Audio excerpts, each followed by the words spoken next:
à tous, très heureuse de vous retrouver pour ce nouveau numéro des Grands Entretiens de Viasté, là, les Grands Entretiens. C'est l'émission où on réfléchit, on découvre, on s'étonne à travers le parcours de mes invités, des invités exceptionnels qui ont accepté de jouer le jeu, de se confier pour cette émission. Elle a été plusieurs fois ministre de la Famille, secrétaire d'État à la jeunesse, à la biodiversité. Elle a été députée, elle a été aussi la première femme ministre française à rendre publique son homosexualité. Elle a ensuite parlé de son combat pour devenir maman avec sa compagne. Elle est vice-présidente du MoDem, le parti de François Bayrou. Et aujourd'hui, elle refuse d'abandonner l'action publique. Elle a retrouvé un dossier qui lui est cher, l'enfance. Je suis très heureuse d'accueillir Sarah Léry, haute commissaire à l'enfance. Bonjour, Madame Léry. Bonjour. Donc, je le disais, un haute commissaire à l'enfance, c'est un poste qui n'existait pas, qu'Emmanuel Macron a créé et vous a confié. En quoi consiste exactement cette mission de haute commissaire à l'enfance ? La haute commissaire à l'enfance que je suis a d'abord trois grandes missions. La première, protéger. Protéger les enfants des défis, des horreurs parfois auxquelles ils sont confrontés et des dangers parfois nouveaux. Je pense bien sûr aux dangers numériques, de briser des tabous, celui des violences sexuelles, de briser les tabous de la carence éducative ou malheureusement parfois de l'absence de la responsabilité des parents eux-mêmes. Et puis un énorme enjeu parce que protéger c'est essentiel, protéger aujourd'hui, mais prévenir demain. Faire que nos enfants grandissent dans un monde plus bienveillant, plus protecteur pour eux, pour leur santé, pour leur développement. C'est la promesse qu'on fait quand on fait vivre et naître un enfant.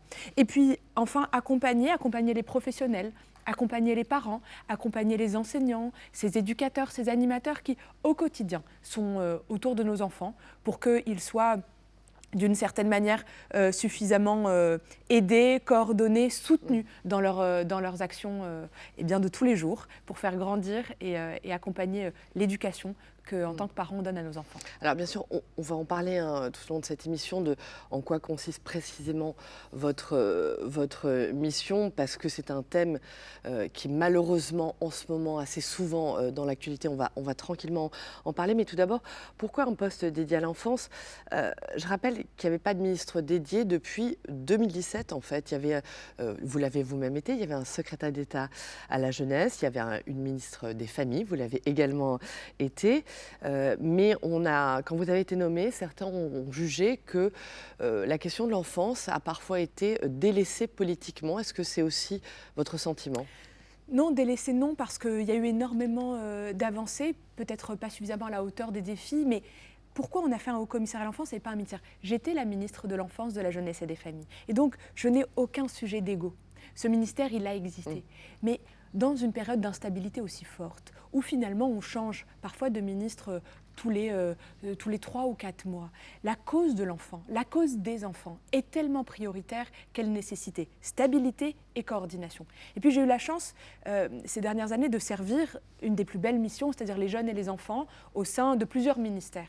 Et j'ai vu à quel point parfois on est rattaché à son administration. J'ai été au ministère de l'Éducation nationale et donc on voit nos enfants comme des élèves. J'ai été au ministère de la Santé et des Familles. Alors on voyait nos enfants exclusivement comme des petits patients ou pour le coup dans le cadre de la filiation. Puis j'ai été aux armées et puis à l'écologie. Et à l'écologie, on voyait les enfants comme une vulnérabilité avec la question environnementale, de la santé environnementale. Au ministère des Armées, on voyait les enfants comme les enfants des hommes et des femmes qui ont choisi de porter l'uniforme et de nous protéger, ou comme des jeunes en devenir qui vont peut-être s'engager. Mais pour une fois, on s'est dit qu'avec ce haut commissariat à l'enfance, alors nous allions créer une coalition, une coordination, où on va mettre l'enfant au cœur et on va en réalité le servir, le protéger et faire que tous ceux qui l'accompagnent n'aient pas le réflexe de voir que leur angle, que leur spécificité, mais pour une fois, c'est bien les intérêts, le point de vue et une politique à hauteur d'enfant qu'on allait bâtir.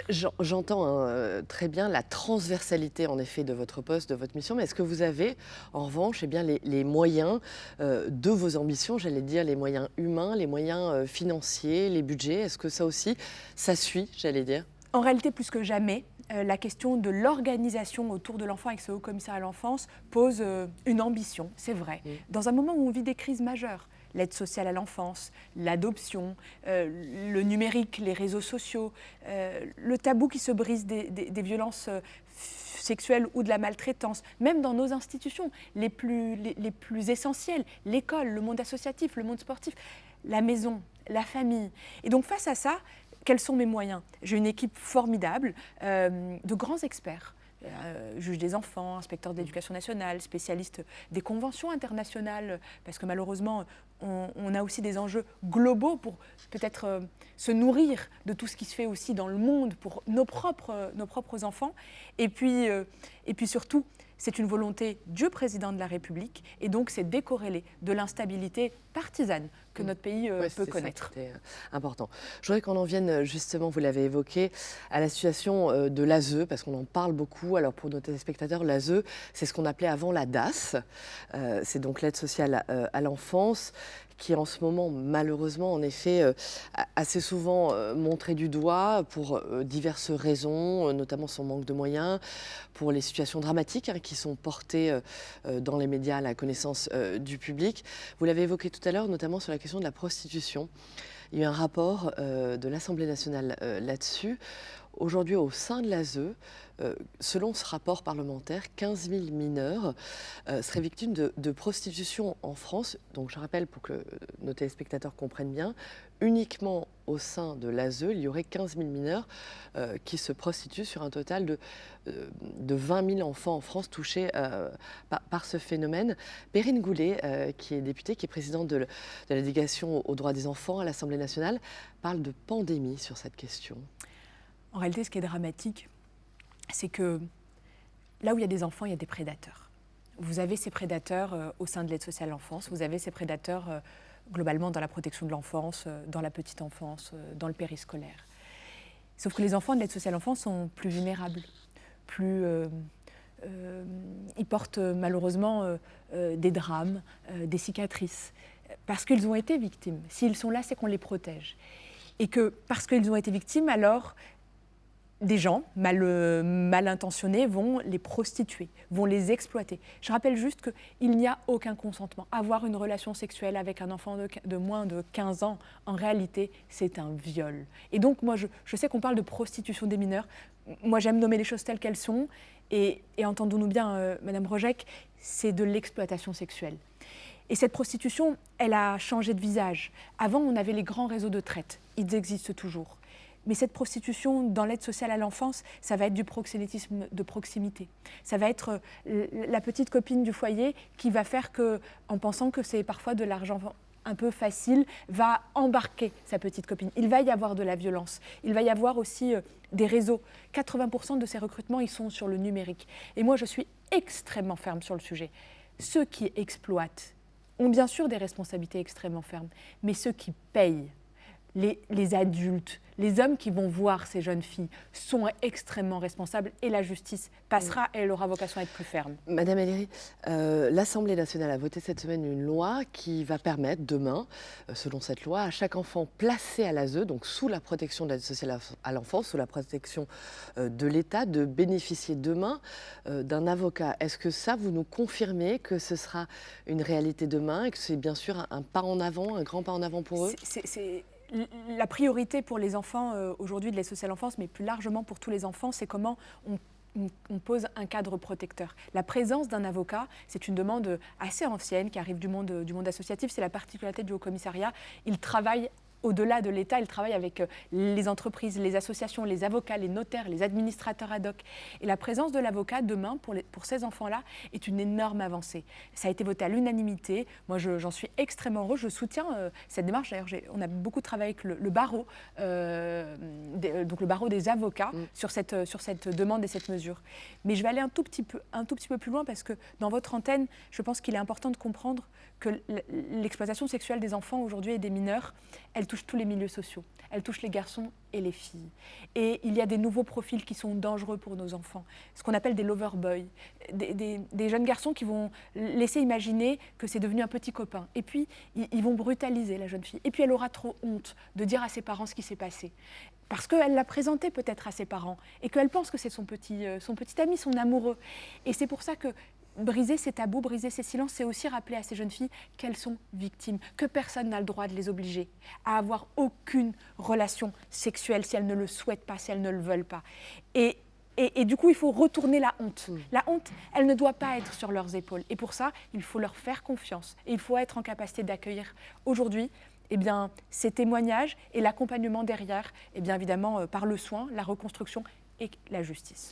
Quelques mots sur un autre sujet majeur, j'allais dire, dans votre portefeuille, le numérique, la protection des enfants face au numérique. On l'a vu, l'Australie vient d'interdire les réseaux aux moins de 16 ans. Est-ce que demain, ça pourrait être une réalité en France, en Europe? Oui. Oui, parce que c'est un combat. Nécessité? C'est un combat, c'est une nécessité et c'est une urgence. Je vais être assez claire. Aujourd'hui, le numérique, c'est plein d'opportunités.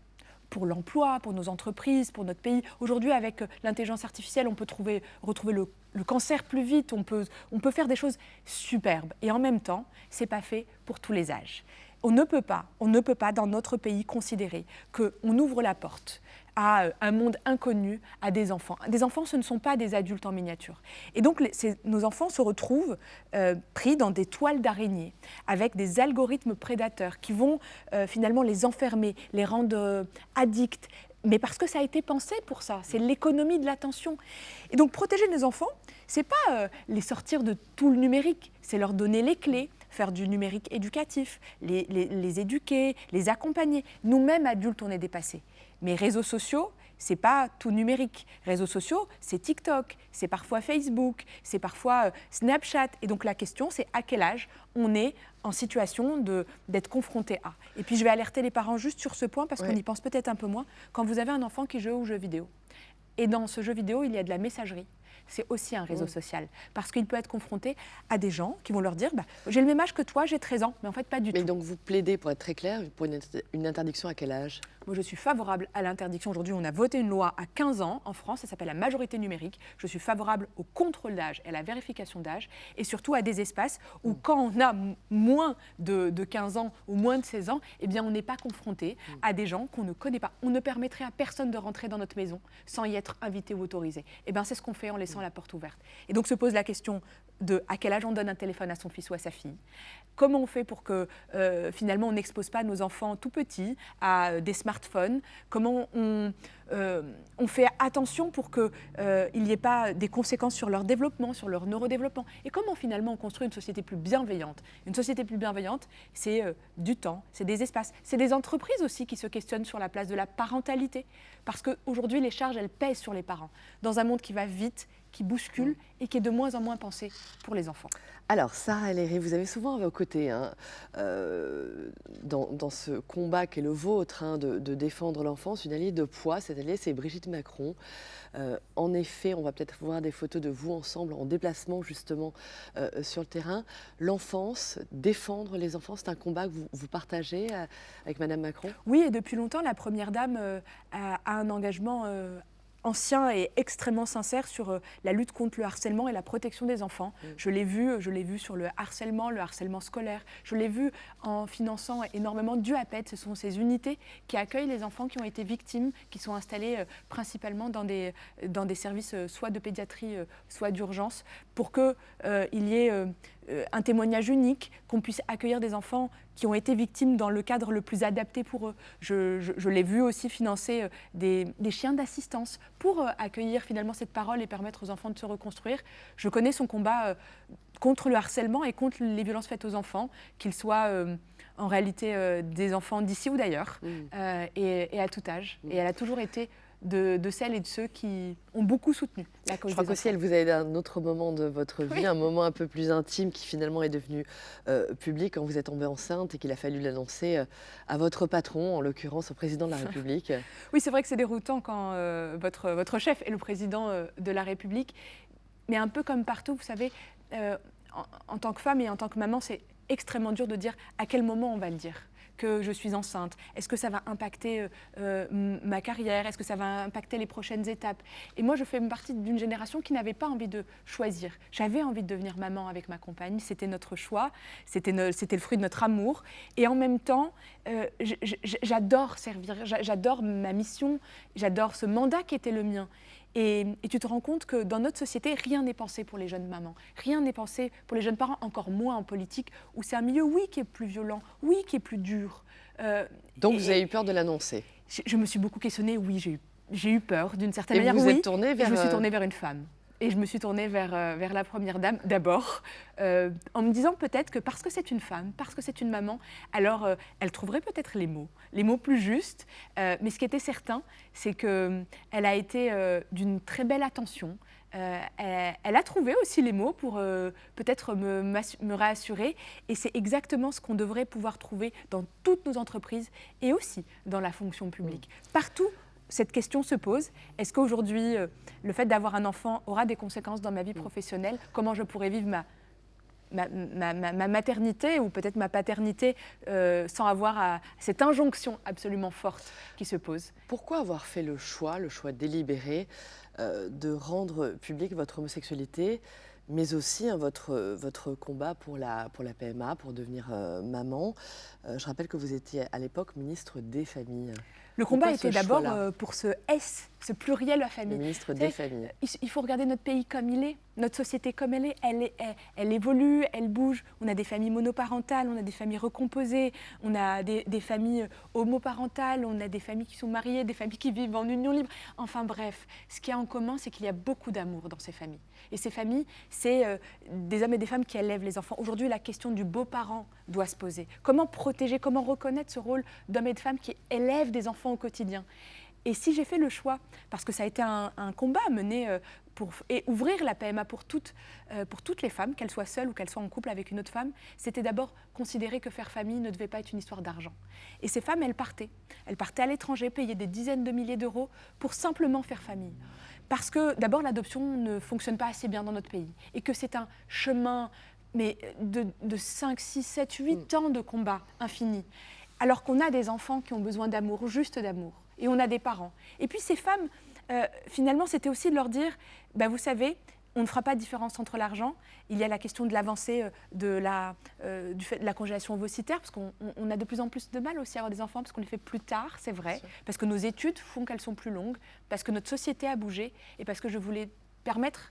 Et on l'a réfléchi ensemble avec ma compagne, parce que ce n'était pas un choix personnel. Moi, je n'avais jamais parlé de ma vie privée avant. On voulait que notre fille grandisse dans une société où on la voit juste comme une petite fille. Et finalement, qu'on ne lui fasse pas peser sur ses épaules à elle, comme à tous les autres enfants, eh bien, la réalité de sa famille à elle. Elles sont différentes, nos familles, c'est vrai, mais elles sont juste et d'abord des familles.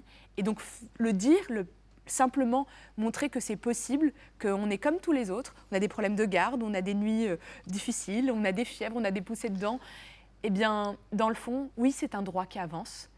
C'est un droit qui avance, mais qui a encore vocation à avancer et à être confronté à des réels quand même. Et l'engagement politique, d'où vous est venu ce besoin, cette envie d'engagement en politique?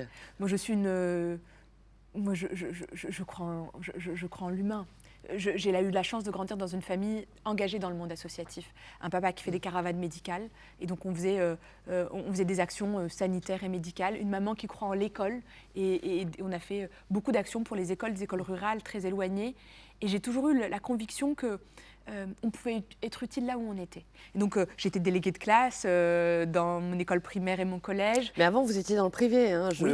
Je regardais un peu, vous avez une vie professionnelle avant de vous engager en politique. C'est pas mon métier. Et vous étiez responsable commercial dans une SCOP, c'est-à-dire que vous vendiez des chèques déjeuner. C'est quand même un grand écart avec l'engagement qui est le vôtre et la mission qui est la vôtre aujourd'hui. C'est un engagement. Moi, ma mission a toujours été dans le monde qui était le mien encore avant, c'était de permettre des avancées en droit social. Installer des chèques déjeuner, des chèques vacances, des chèques cadeaux. Et donc, c'était ce dialogue social. J'avais fait le choix d'ailleurs d'avoir un engagement syndical dans une organisation qui s'appelle la CFTC, qui avait déjà la famille et les enfants au cœur de sa mission. C'est peut-être un peu mon fil rouge. Mais être dans le monde privé, c'est aussi aujourd'hui le ramener à nos grands enjeux. C'est la responsabilité sociale de nos entreprises. Et une entreprise, quand c'est une coopérative en particulier, mais toutes les entreprises peuvent le faire et doivent le faire, c'est de dire faire des bénéfices, c'est essentiel parce que ça permet de distribuer, de créer de la richesse. Mais qu'est-ce qu'on en fait? Et donc un capitalisme à hauteur d'homme C'est ça la mission c'est ça la beauté de la mission d'une entreprise, je crois. En tout cas, j'en ai la conviction. Et aujourd'hui, la question de la parentalité, et donc en interne pour ses propres salariés et aussi en externe dans son environnement proche. Et pourquoi alors le MoDem, le parti de François Bayrou? Je rappelle que vous êtes vice-présidente du MoDem. J'ai rejoint un courant, une famille de pensée qui a installé, c'est vrai, les enfants, les vulnérabilités, la famille, la planète, non pas de manière punitive, mais en espérance, en aspiration. Et François Bayrou, qu'on voit à l'écran, eh bien, c'est évidemment le président de mon parti, mais c'est aussi un homme qui pour moi, a réussi à dépasser les clivages un peu stériles. Et donc, c'est une petite famille politique, mais un grand courant de pensée. Ce courant, il est humaniste, il est européen, il n'assigne pas à une identité, il n'essentialise pas, il est universaliste. Universaliste sur la laïcité, universaliste dans la lutte contre les discriminations. Et donc, dans ce combat qui est collectif, je m'y suis retrouvée. Et puis c'est un homme dont je connais les convictions profondes, qui a le courage de dire ce qu'il pense. Et il a encore montré ces derniers mois quand il a été, en tout cas à Matignon, et Premier ministre de notre pays. Emmanuel Macron, le président, quittera le pouvoir d'ici un peu moins de 18 mois. Vous avez été sa ministre, sa secrétaire d'État plusieurs fois. Qu'est-ce qu'il restera pour vous de ces 2 quinquennats d'Emmanuel Macron? La persévérance. Le fait de faire rayonner la France à l'international, d'être au rendez-vous de ces grands moments. Vous savez, ces 10 dernières années, la géopolitique nous a bousculés. Les géants du numérique nous désinforment, nous tracassent, bousculent nos vies. Le monde et nos rapports multilatéraux sont totalement sont transformés. Le multilatéralisme devient un enjeu monstrueux. On vit la 6e extinction d'espèces. J'ai été au ministère de l'écologie. Et ce qui restera, peut-être, en tout cas à mes yeux, c'est cette force d'âme. Le fait de dire que rien n'est... il n'y a pas de défaitisme. Et donc, oui, il faut créer de la richesse pour accompagner le rayonnement de notre pays, d'être à la hauteur des grands enjeux de défense. Mais défense, c'est aussi la défense de ce qu'on a de plus cher. Et ce qu'on a de plus cher, c'est les enfants. C'est leur avenir. Et c'est peut-être la cohésion de notre société. Sarah Léry, des regrets pour lui, pour vous? Oui, on en a toujours, sinon ce serait malhonnête. Le service national universel, ce magnifique projet de cohésion, de citoyenneté qui a été construit et pensé pour élever le civisme, pour élever notre société. Vous avez porté. J'ai porté avec de l'éducation populaire, des militaires, de la gendarmerie, de la police. Et finalement, avec les élus locaux, montrer à nos enfants que oui, ce sont des citoyens en herbe. Malheureusement, la situation budgétaire, nous la connaissons. Et je sais que c'est qu'une étape, il sera fait généraliser un peu plus tard. Mais c'est plus de 200 000 jeunes qui ont porté, levé notre drapeau, qui ont rejoint des associations. Et je crois que ce grand projet pour cette jeunesse méritera, en tout cas dans des heures meilleures budgétairement, d'être plus largement déployé. C'est peut-être une de mes grandes certitudes. Sarah Léry, vous restez avec nous bien sûr, nous venons d'en parler, votre combat en faveur de l'enfance. Il est heureusement défendu aujourd'hui sur le terrain par des dizaines de milliers de personnes qui se battent chaque jour pour améliorer la situation. On va en parler avec mon prochain invité, c'est l'heure de la rencontre.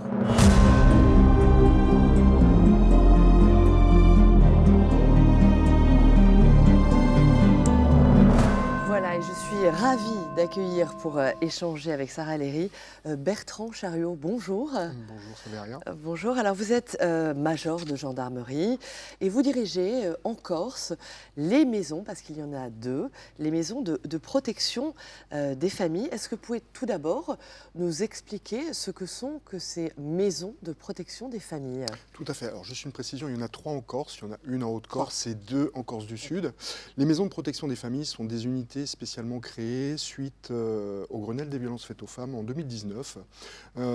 Précédemment, des unités un petit peu de ce type-là existaient, c'est ce qu'on appelait les BPDJ, Brigades de prévention de la délinquance juvénile, qui étaient à destination de la prévention, notamment scolaire, et qui également prenaient en compte les mineurs dans le cadre des auditions qu'on appelle Mélanie, en hommage à cette première petite fille qui a été entendue sous ce protocole-là. simplement, ces BPDJ, il n'y en avait que 44 en France. Donc c'était vraiment un manque sur certains départements. Le Grenelle a permis de révéler aussi qu'il fallait une plus grosse prise en compte au niveau des mineurs et des fragilités sur les personnes vulnérables. Donc la gendarmerie a décidé de modifier les BPDJ en maison de protection des familles et d'en mettre une à minima par département. Donc pour que nos téléspectateurs comprennent bien, votre rôle, parce qu'on vous voit en uniforme, vous êtes donc gendarme, votre rôle n'est pas j'allais dire, de chercher les auteurs des violences, mais il est plutôt en effet de recueillir la parole des victimes. C'est une mission qui est complètement différente, j'imagine, de ce qu'on imagine être celle d'un gendarme. Vous êtes dans l'empathie, vous avez une formation particulière pour accueillir ces familles et ces victimes? Alors tout à fait, la gendarmerie a également mis en place plusieurs formations à destination des personnels, notamment volontaires bien évidemment, qui s'appelle le stage d'expertise vif. Concernant les mineurs, on a plusieurs degrés de formation également. Le premier niveau qui est une sensibilisation qu'on délivre sur 3 jours au personnel pour pouvoir recueillir la parole des mineurs, notamment dans le cadre des violences. Pour ma part, je suis formateur relais audition mineure pour pouvoir délivrer cette sensibilisation. À l'issue, ils peuvent bénéficier d'une nouvelle formation en EAD et ensuite, il y a un stage de 2 semaines qui est fait à Rosny-sous-Bois pour pouvoir appréhender et utiliser le protocole qu'on appelle ENI-CHD, qui vient du Québec et qui a été ramené par Mireille Cyr en France. Ça fait beaucoup d'acronymes pour les gens qui nous regardent. Je vous vois, Madame Ellery, acquiescer. Je veux bien le dire, mais alors, ne vous moquez pas de mon accent anglais. Non, mais je vous en prie. Mais voilà, on parlait de la formation particulière, d'être dans l'empathie. Comment concrètement on accueille des victimes? Comment ça se passe concrètement? Comment on crée cette relation de confiance? Comment on tend la main à une victime qui est forcément impressionnée, isolée? Au sein des unités, je demande à ce qu'on travaille en civil quand on accueille les victimes, déjà pour essayer de se mettre à leur niveau et d'éviter d'avoir un mur qui peut être par rapport à l'uniforme. Ensuite, bien évidemment, on commence par proposer un café ou un verre d'eau ou une collation et on commence par échanger librement avec la personne en expliquant ce qui va se passer. Les gens ne connaissent pas le processus judiciaire, ne connaissent pas toutes les prérogatives qui sont nôtres et donc il faut leur expliquer également. Mais pour les enfants, c'est encore quelque chose de différent. Vous devez connaître ces situations. Aujourd'hui, les salles Mélanie et les UAPED qu'on a pu voir à l'écran sont une vraie avancée dans l'accueil de la parole des enfants.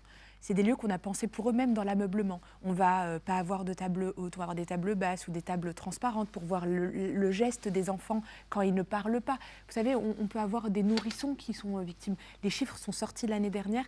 600 nourrissons ont été victimes de violences sexuelles. Et ça, c'est que ce qu'on connaît. Pourquoi? Parce que ces lieux nous permettent d'avoir de la médecine légale, d'avoir des psychologues, mais surtout des gendarmes et des policiers qui sont extrêmement bien formés. Dans une salle Mélanie ou dans une UAPED, qui est une unité plutôt à l'hôpital, eh bien, on va avoir, au-delà des gens, des professionnels qui sont formés, on va avoir surtout le fait de capturer une seule fois l'image, c'est-à-dire qu'il y a des caméras. Et donc, on va parler une fois avec l'enfant pour ne pas lui faire vivre le traumatisme plusieurs fois. Et ça, c'est essentiel. Justement, Major, le recueil de la parole de ces toutes petites victimes, comment il se passe? Il y a tout d'abord une phase d'accueil où on va se présenter et on va présenter les salles, parce qu'il y a 2 salles sur une salle Mélanie avec une salle technique et un retour vidéo et la salle de l'entretien proprement dite.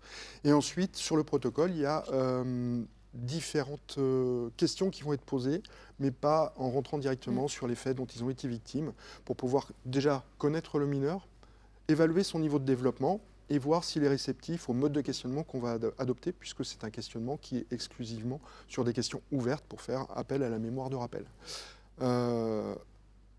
On a très peu d'échecs par rapport à ce protocole et les mineurs délivrent très facilement les paroles et on arrive à avoir un contact avec les mineurs très rapide. En 5 minutes, la mise en confiance est faite. Bon, après, bien évidemment, ça dépend des professionnels, mais tous ceux qui sont ce qu'on appelle des enquêteurs Mélanie ont une attirance particulière par rapport à ce contentieux. Madame, alors, juste pour peut-être compléter, ce qui va être très différent, c'est que déjà l'enfant, parce que ce sont des enfants, il sait qu'on va le croire. et qu'on ne va pas remettre en question sa parole et qu'on est à sa hauteur. Donc même physiquement, on n'est pas derrière un bureau, cette distance n'est pas installée. Et pourquoi je vous dis ça? Parce que imaginez que dans le cerveau de cet enfant, pour beaucoup d'entre eux, il y a déjà du psychotrauma. Ce sont des enfants qui ont eu parfois, qui se posent cette question de est-ce que je vais briser ma famille? Si la violence, elle est intrafamiliale, ce qui est malheureusement souvent le cas, 70% des violences sexuelles sont intrafamiliales. Et tous ces questionnements sont en boucle. Oui, la première Et c'est dur. des paroles doit être « je te crois ». Je t'invite à me parler parce que je suis là pour t'accompagner et pour te protéger. Et c'est pour ça que ces salles et ces protocoles et ces formations, elles sont essentielles.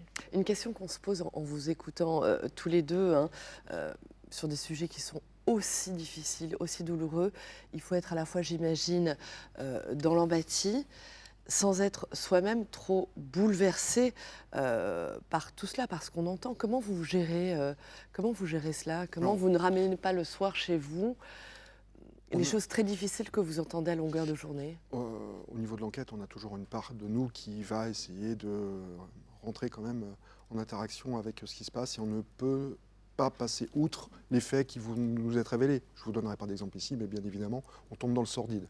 Par contre, professionnellement, il faut qu'on ait une position où le mineur ne puisse pas douter du moment et qu'on le croit. Donc, forcément, ce côté professionnel fait qu'on essaye de se mettre des barrières, nous, quand même, par rapport à ce qu'on a en révélation. Et il ne faut pas oublier que le but ultime, c'est de prouver qu'un mineur a été victime de quelque chose et de pouvoir emmener l'auteur devant une juridiction pour qu'il puisse répondre de ses actes. Donc, tant qu'on a ça en objectif, on arrivera à essayer de passer outre. Maintenant, il y a aussi des systèmes qui existent pour qu'on puisse rencontrer des psychologues et pouvoir échanger là-dessus. Et dans le cadre du protocole, on a aussi... on échange avec nos collègues pour pouvoir justement débriefer sur les situations. Et le terrain corse, il a des particularités, parce que je rappelle que ces maisons de protection, ces 3 maisons que vous dirigez, elles sont donc en Corse. Est-ce qu'il y a des particularités de ce territoire? Puis vous allez peut-être je en ne dire dirige que les 2 de Corse du Sud. Je ne vais pas Oui, faire obstacle à mon homologue du 2B. Particularité corse. J'aime pas les chiffres, je pense qu'on est en deçà de ce qu'on peut rencontrer sur le continent, mais ce qu'il faut prendre en compte quand même, c'est qu'on a une population qui est en deçà de ce qu'on peut rencontrer sur le continent. Donc au prorata, on doit être un petit peu, à peu près sur le même portage. Par contre, clairement, pour moi, j'identifie des endroits où malheureusement, l'État n'est pas suffisamment présent, et peut-être qu'il y a les gens ne peuvent pas venir révéler les choses par manque de personnes à qui révéler. Je ne sais pas si vous comprenez, enfin vous êtes corse, donc vous voyez des villages. Vous parlez de l'étendue du territoire, c'est ça, et du fait que certains territoires sont reculés. C'est en effet une question qui se pose sur l'ensemble du pays. C'est une question qui se pose, et c'est pour ça qu'il y a un numéro qui est national, qui est gratuit, que le 119, qui est accessible 24 heures sur 24, et qui permet à minima de poser l'alerte. Et moi, vraiment, je profite de ce moment pour dire, si vous avez un doute, si vous êtes témoin de quelque chose, ce n'est pas de la délation, il faut dire. Et c'est peut-être là la transformation dans notre époque. C'est que pendant longtemps, ça l'est encore, très tabou, très honteux. La responsabilité ne pesait pas sur celui qui avait fait ou commis de l'abject, mais sur finalement la famille qui avait peur de ce qu'on allait raconter, ce qu'on allait dire, ce que ça allait provoquer. Et finalement, protéger ses enfants, c'est parfois briser des silences. Et donc alerter quand on est dans la montagne ou dans un village plus éloigné, alerter, ça peut être parfois, c'est vrai, d'abord au téléphone, pour pouvoir enclencher des enquêtes, ce qu'on appelle des enquêtes sociales. C'est les CRIP qui sont sous l'autorité aujourd'hui de la collectivité. Le 119, c'est le premier pas en fait. C'est un des pas. Alors s'il y a urgence, force de sécurité intérieure, gendarmerie, police, parce que si c'est une urgence immédiate, et sinon le 119. Et vraiment se dire, c'est pas à nous de qualifier, c'est pas aux voisins, aux témoins de qualifier, simplement de faire l'alerte. Et déjà alerter, c'est commencer à protéger. Donc oui, c'est un réflexe citoyen à avoir. Bertrand Charriot, vous effectuez également des missions de prévention à l'attention des jeunes. Vous rendez directement dans les collèges, hein, c'est bien ça? Comment ça se passe? à fait. Il y a 4 ans, quand on a créé la première maison de protection des familles, on a d'abord pris attache avec tous les chefs d'établissement en présentant un projet de 2 heures de prévention pour tous les niveaux, avec en fonction des âges, des thèmes différents. Ça a été adopté immédiatement, et donc depuis 4 ans, alors sur l'extrême sud, quand je parle de l'extrême sud, c'est toute la zone de Porto Vecchio, tous les collèges bénéficient de ces actions de prévention, pardon, et donc sur Ajaccio, puisque nous sommes tout jeunes ici, nous avons commencé le 1er août. J'ai également, avec mes collègues, pris attache avec tous les chefs d'établissement, et nous avons déjà commencé sur les établissements du bassin ajaccien en zone gendarmerie à ce type de prévention qui est très très bien accueilli. Alors justement, quelles sont les réactions des jeunes face à vos interventions ? Alors, ce qu'on se rend compte surtout, c'est qu'il y a une grosse méconnaissance de certains points particuliers. Je vais vous donner un exemple très simple, c'est le droit à l'image. C'est-à-dire que pour eux, prendre la photo d'un camarade et la publier, ce n'est pas une difficulté. Et ils ne se rendent pas compte que, d'une part, cette photo-là peut affecter la personne qui est sur la photographie, que ça peut également être utilisé par les autres personnes qui vont être destinataires de cette photo, et également que sur les réseaux sociaux, il ne faut pas oublier que rien ne s'efface, puisque c'est dans la légalité, tout le monde doit conserver 1 an pour pouvoir donner aux forces de l'ordre en cas de réquisition. Donc ça, ils n'en ont pas conscience. Sur également la majorité sexuelle à 15 ans, je me rends compte qu'ils n'en ont pas conscience non plus. C'est-à-dire que le message qu'on leur fait passer, c'est avant 15 ans, si vous avez une relation sexuelle, même consentie, ça s'appelle un viol. Je reprends ce que vous avez dit tout à l'heure pour avoir suivi, mais c'est exactement ça. Et c'est très important qu'ils puissent avoir connaissance de ça, parce que cette notion de consentement qui a été légiférée à 15 ans me paraît adaptée par rapport à nos enfants. Mais, vous acquiescez, hein. Oui, bien sûr, mais c'est essentiel. Mais c'est essentiel qu'ils comprennent surtout qu'avant, ils ont le droit de dire non. Bien sûr. Et ils ont le droit de dire non. Et disons qu'à chaque fois que vous intervenez devant une classe, il y a en moyenne 3 élèves dans la classe qui sont victimes de violences. Et on parle, c'est vrai, de violences sexuelles. Et je parlais des violences intrafamiliales, mais il y a le harcèlement, il y a le cyberharcèlement, il y a des carences éducatives. Et quand tu es un enfant et que malheureusement cette violence, elle est faite par quelqu'un qui a autorité sur toi, c'est hyper dur de savoir à qui on le dit. Et puis si tu n'as pas eu d'autre modèle, à qui tu parles? Et quand tu es le copain témoin ou l'ami témoin, comment tu alertes? Et c'est pour ça que ces politiques de prévention et d'intervention, c'est aussi redonner du pouvoir, d'une certaine manière, bien sûr, à tous ceux qui sont témoins pour briser ce cercle vicieux des violences. Par contre, le numérique, c'est un océan de défis. La moitié des images pédocriminelles qu'on a sont publiées de manière volontaire par les parents ou les amis, de manière volontaire, et ensuite sont transformées. Il y a une explosion de contenu, malheureusement, et ces images servent parfois pour du harcèlement ou du cyberharcèlement. Le nombre de jeunes filles qui disent « je ne veux plus aller aux toilettes de mon établissement parce que j'ai peur que quelqu'un prenne une photo », c'est pour ça que nous avons pris la décision d'interdire les téléphones portables au collège, et que ça améliore le climat scolaire, et que demain ce sera au lycée.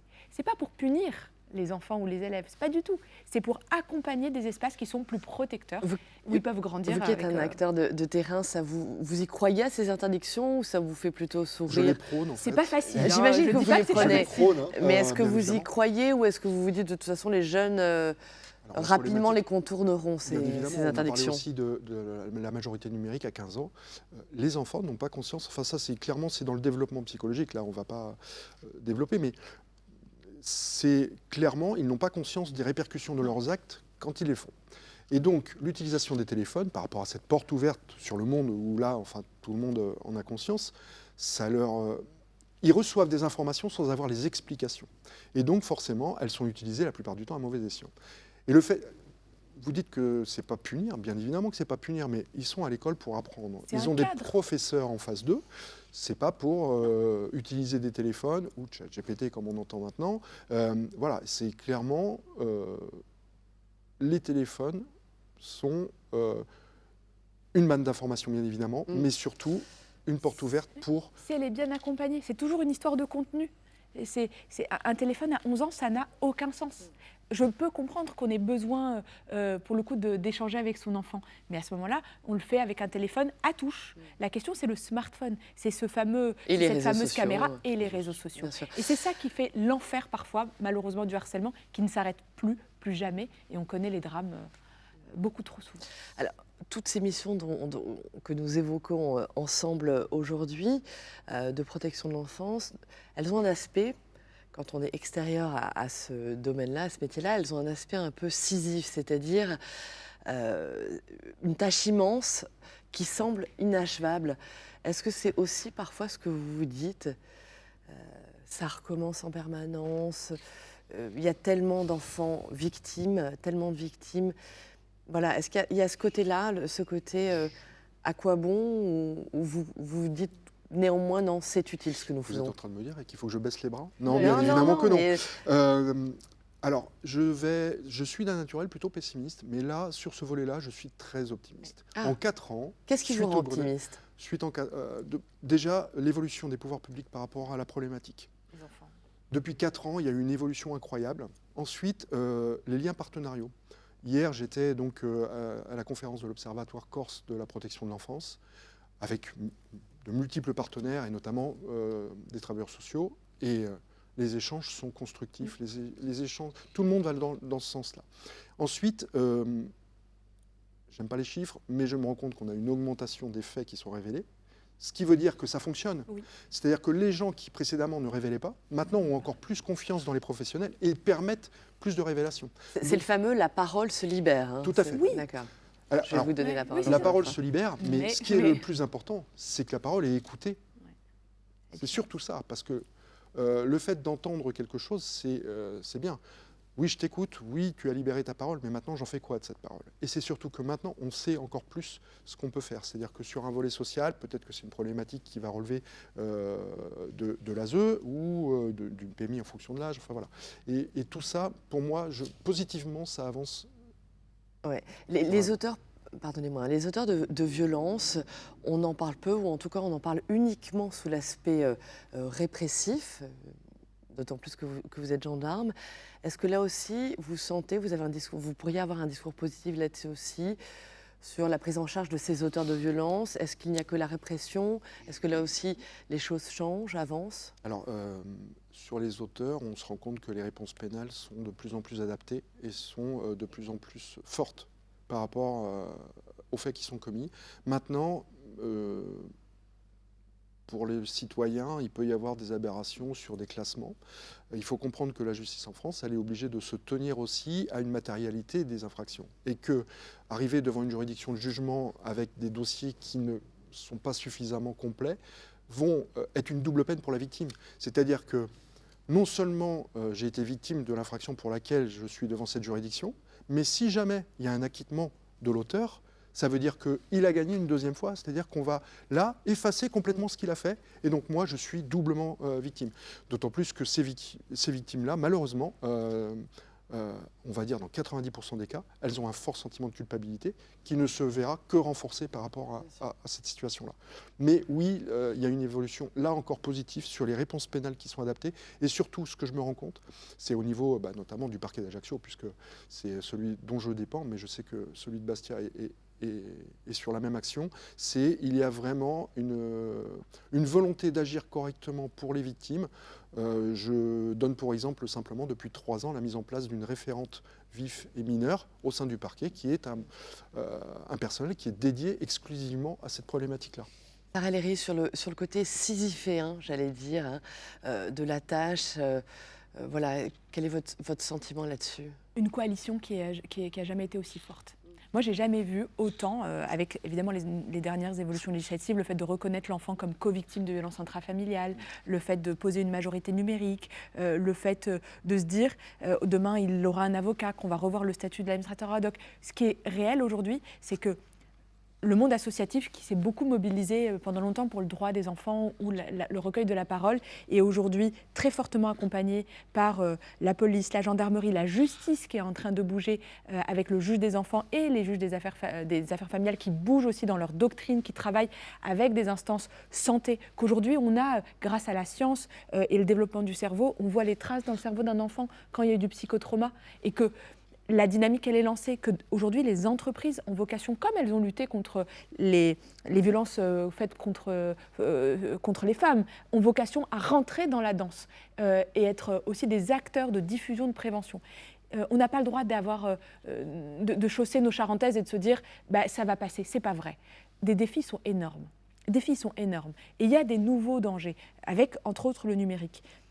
Mais si on fait ce bouclier de protection, alors ça marche. Ça marche et on n'a pas le droit de se dire que c'est tellement immense que finalement ce n'est pas atteignable. La protection, elle commence par l'alerte. Elle est tous les jours et elle commence par briser les silences, briser les tabous. Et ça commence vraiment à se fissurer. Ça commence chez vous. L'alerte, elle Absolument. est chez vous. Et je vais compléter en disant qu'au plus tôt on est informé d'une problématique, même insignifiante, au plus tôt on peut résoudre le problème et éviter qu'il y ait une escalade dans les faits de violence. On va parler du harcèlement, notamment Bien avec sûr. la plateforme qui existe aussi, qui est le 3018. Au plus tôt on se rend compte que dans la cour d'école, il y a un enfant qui est isolé ou qui se fait maltraiter par ses camarades, au plus tôt on peut le sortir de cet engrenage et au plus tôt peut-être on va éviter une déscolarisation, voire pire, puisque bien évidemment il y a des sujets par rapport à ça aussi. Je vais vous donner un chiffre, mais parce que je suis profondément optimiste. Il se trouve que 70 les auteurs mineurs de violences sexuelles, moins de 13 ans, donc avant le discernement, 70% de ces auteurs ont été victimes de violences eux-mêmes. Et donc ils reproduisent soit ce qu'ils ont vu malheureusement, soit ce qu'ils ont subi. Et donc si on veut briser ça, eh bien, il faut s'occuper très très tôt et en fait dès le premier signal. Et de toutes les violences, il y a un continuum. C'est pour ça, entre autres, qu'on installe sous mon autorité un Conseil national des victimes mineures, donc des gens qui ont été victimes de plusieurs types de violences dans leur enfance, pour poser une politique de prévention plus forte. Ce conseil va servir à quoi? La prévention, c'est ça? Exactement, construire les politiques de prévention. Parce qu'aujourd'hui, quand tu as été victime enfant, que ce soit dans ta maison, dans ta propre maison, à l'école, dans une association, malheureusement victime parfois de terrorisme, je pense évidemment aux enfants de l'attentat de Nice, où il y a eu beaucoup d'enfants, 14 juillet à Nice, pardon, où il y a eu beaucoup d'enfants. Finalement, il y a quelque chose de commun, c'est qu'on a brisé une part de leur insouciance. Mais par contre, les adultes qu'ils sont devenus, donc ils sont passés de victimes à témoins et parfois à survivants, eh bien ce chemin-là nous permet aujourd'hui de construire des politiques de prévention plus fortes et basées sur leurs paroles, leur vécu et leur chemin. Oui, parce que c'est un chiffre que les Français peut-être connaissent peu, mais il y a aujourd'hui encore en France autant d'enfants tués que de femmes victimes également tuées. Hein. C'est bien ça. Hein. Un enfant qui meurt tous les 5 jours. Oui, c'est à peu près. Je n'ai pas les chiffres parce que c'est pas. Je vous dis, je m'attache pas trop aux chiffres. Moi, je dis qu'un enfant victime, c'est un enfant de trop. Donc voilà. Mais oui, effectivement, on ne parle pas assez des enfants qui sont eux aussi directement victimes et qui sont effectivement tués aussi par les parents. Madame Rojac, oui. un enfant tous les 5 jours qui meurt. Un enfant est victime de violences sexuelles toutes les 3 minutes. C'est-à-dire durant notre émission, je vous laisse faire le calcul. Vous avez raison, les chiffres sont glaçants, effrayants. On arrive presque au terme de notre échange. Bertrand Charriot, est-ce qu'il y a justement un message que vous souhaitiez faire passer à Sarah Léry, haute commissaire à l'enfance? Vous qui êtes vraiment un acteur de terrain, est-ce que voilà, Sarah Léry, elle réfléchit. On a beaucoup parlé de la transversalité, justement. C'est visiblement quelque chose qui manque. Est-ce qu'il y a un message que vous souhaitez faire passer à la haute-commissaire? Déjà de continuer son action parce que je sais qu'elle est très très active sur le domaine et c'est de ça dont on a besoin nous. Et peut-être aussi que sur la base on soit plus écoutés parce que c'est nous qui sommes au contact directement avec les victimes et qui connaissons leurs attentes et les besoins qu'ils ont la plupart du temps. Maintenant bien évidemment, enfin ça, malgré les contraintes budgétaires bien évidemment, oui. D'être plus écoutés, c'est-à-dire que vos retours soient mieux pris en compte par vos hiérarchies? Oui, d'une manière générale. Sans pointer du doigt à quiconque. Non, bien sûr, mais d'une manière générale, c'est ça. C'est-à-dire que si, en plus, chaque territoire a ses particularités, la Corse en fait partie, et au sein de la Corse, en plus, chaque région a ses particularités. Toutes ces problématiques-là, il faut qu'on puisse nous aussi s'adapter et que ce n'est pas toujours écrit dans le marbre par rapport à toutes les doctrines qu'on peut rencontrer. Et qu'il faut connaître sa population pour pouvoir modifier ces interactions. Un exemple très simple, le fait de recevoir des victimes en civil, tout de suite, c'est quelque chose qui, pour un gendarme, peut paraître un petit peu décalé, mais c'est juste pour s'adapter à ce que peut attendre une victime et ne pas être stigmatisé déjà en disant, ben voilà, j'ai en face de moi... Vous voulez dire d'abandonner l'uniforme? Non, pas du tout. Ah non, non, non, non. Non, mais quand vous recevez les victimes... Ma présence aujourd'hui, elle est en uniforme parce que je suis très fier de cet uniforme et parce qu'il est important. Maintenant, Notre travail, c'est de libérer la parole. On va limiter les murs qu'on peut avoir pour pouvoir la libérer encore plus facilement. Voilà. Sarah Léry. Moi, ce qui est essentiel, en tout cas à mes yeux, c'est de faire que chaque personne prenne conscience qu'il a une clé de cette porte de protection. Et en fait, on peut tous faire quelque chose. Alerter, accompagner, financer, transformer sa pratique professionnelle, soutenir les parents. Parce que malheureusement, parfois, il y a des violences qui sont dues par un manque de répit, de manque de soutien. Et si on veut protéger nos enfants, alors il faut être autour de la table. Et si chacun fait un pas, alors on construira une société plus bienveillante pour eux et à leur hauteur. Et donc ça commence par chacun se demander ce qu'on peut faire pour ses propres enfants, ce qu'on peut faire pour les enfants des autres. Et finalement, comment on participe à être une société à leur hauteur et à leur niveau, c'est ce qu'on a quand même de plus précieux. Très bien, merci beaucoup. Nous arrivons au terme de cette émission. Merci infiniment à tous les deux, Sarah Léry, Bertrand Charriot. Merci d'avoir participé pour ce moment d'échange passionnant. Merci à tous de nous avoir suivis et à très bientôt.